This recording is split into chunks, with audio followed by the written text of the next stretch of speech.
Hey guys, I really should be fixing dinner, but I totally had to sneak away for a minute to give you guys an update. I know that I promised one, I think two, it had to be probably 3 or 4 weeks ago now. I said that I would update you guys and let you know what I decided with my bulk, and I am cutting now. So I totally skipped that whole video that explained what was happening and why I decided kind of last minute to start cutting early. I did not want to.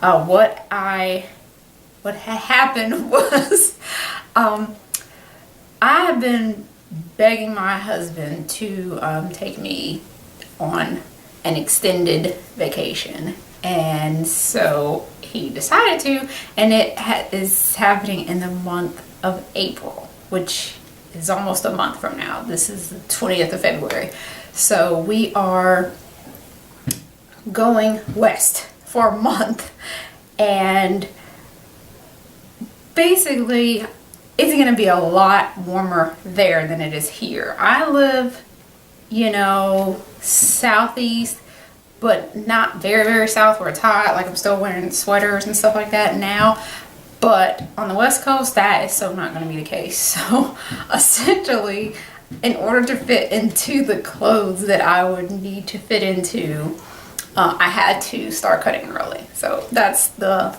long story short, is that I won't have anything to wear for that weather. All of my bulking clothes are layers, so jeans, sweaters, jackets, scarves, things like that.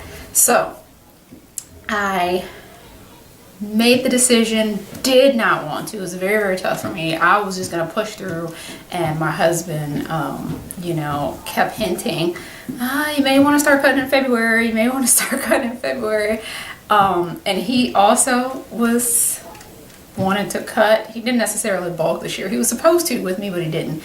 So you know, it makes it easier for him too, because when he wants to lose weight, it's easier if I'm cutting, because then I will cook accordingly. And you know, because he was trying to cut and I was like still in bulk mode, so I'm like cooking up a storm, and yeah, it wasn't working out.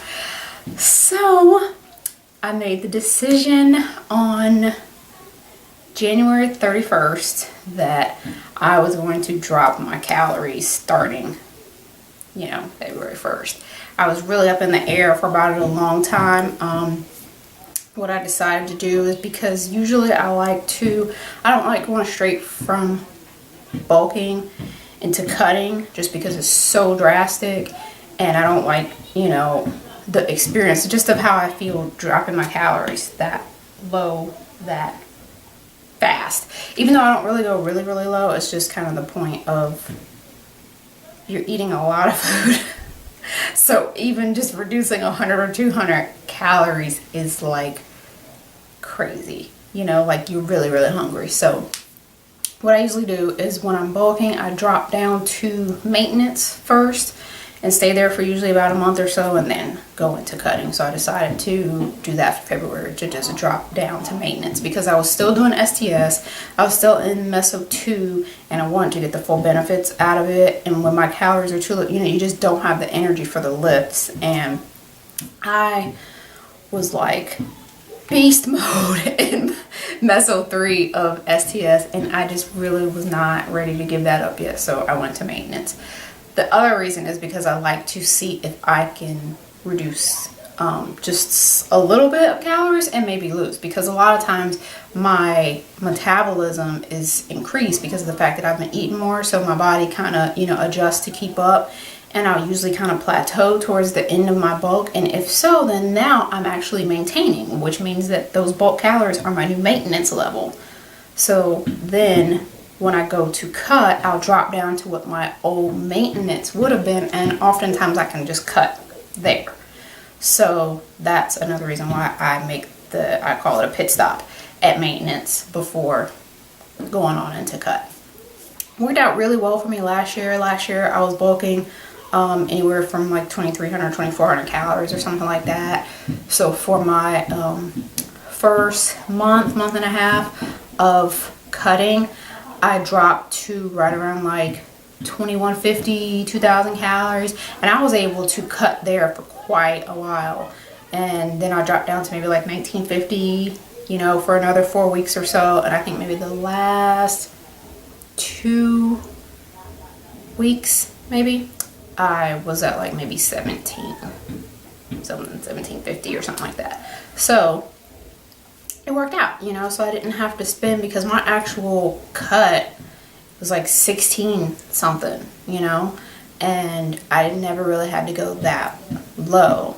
And I also was able to make it through on maybe, you know, 2 days of cardio for most of it. And I think I got to like maybe 3 or 4 towards the end days of cardio.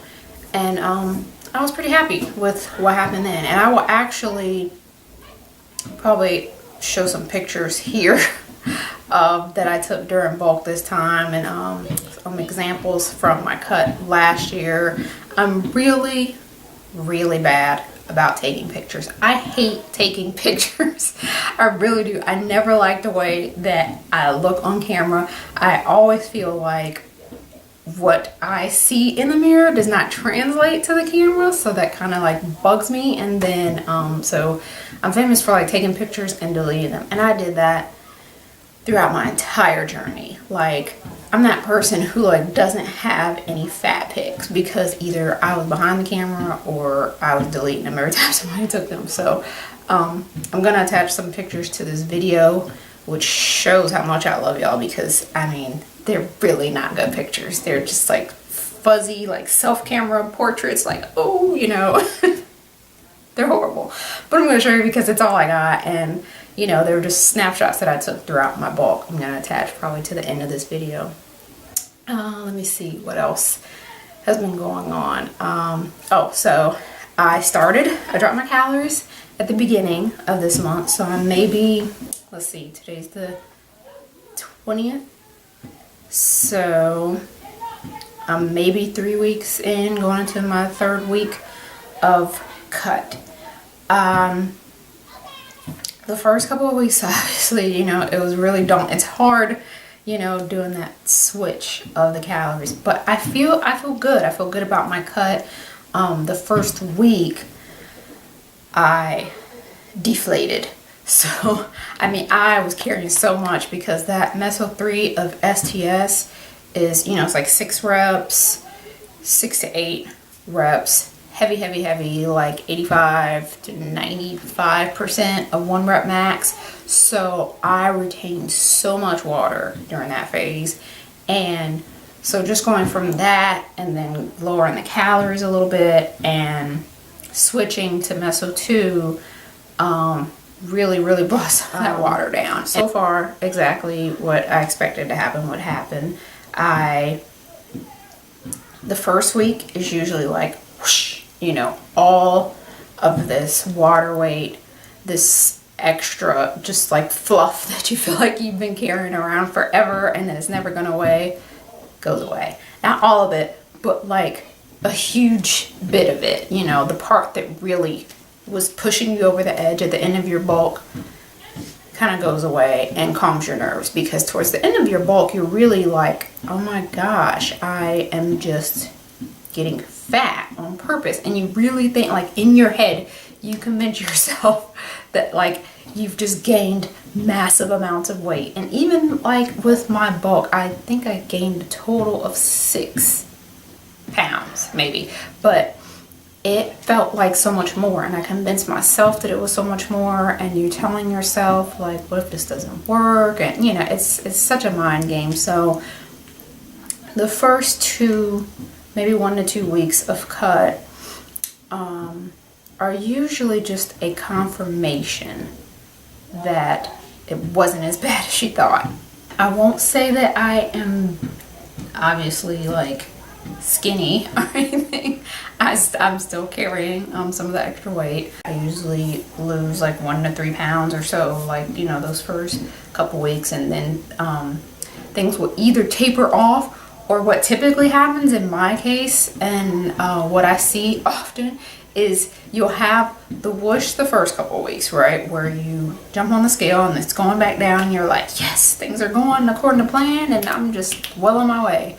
And then weeks like 3 and 4, a lot of times you'll have a jump on the scale again, which is really odd, and I'm not sure why that happens, and I don't know if it happens for everybody else, because I check during my cut, you know, especially because it's such a limited time and I'm trying to get it done in the like 12 to 16 week period. I'm watching everything weekly, so I'm monitoring week to week to see if, you know, I need to tweak anything or not. And usually I'll see like that 3rd or 4th week I'll get a jump on the scale, even though I don't necessarily feel the same way that I felt at the end of bulk. So even though I may gain back the 1, 2, 3 pounds or whatever that I lost the first week, I don't feel the way that I felt before then. So it's odd, and you know, possibly it's because my body gets adjusted to the new workout regimen that I'm doing, or I start retaining a little bit of water and everything, but it's not the same. It's not that same overwhelming feeling, because I dropped, I was at 138 or so at the end of my bulk. I dropped down to 136 maybe the first 2 weeks, and last I checked, I think I was like back at 138 again. So essentially right now back where I started at on the scale, but the size 8s that I was wearing during my bulk are loose, so I'm back in 6s now. That was tough dealing with the 8s. And I just feel it, you know, in my stomach. I can definitely tell the difference. It's not as like as it was during bulk. So I know it's definitely a difference. I don't know why that happens or why the scale reacts the way that it does, but it does for me. So, and that's another picture that I will show you, because this same thing happened last year, and because of how I keep my calories higher, my body fat percentage was going down, but my weight was staying pretty much the same. And if you compare, I took comparison shots last year at around the 8-week mark, and I was maybe almost a pound heavier at 8 weeks cut than I was at the end of my bulk. But you can see the difference in the picture. So I will show you the side by side of that, of the beginning of cut and 8 weeks later.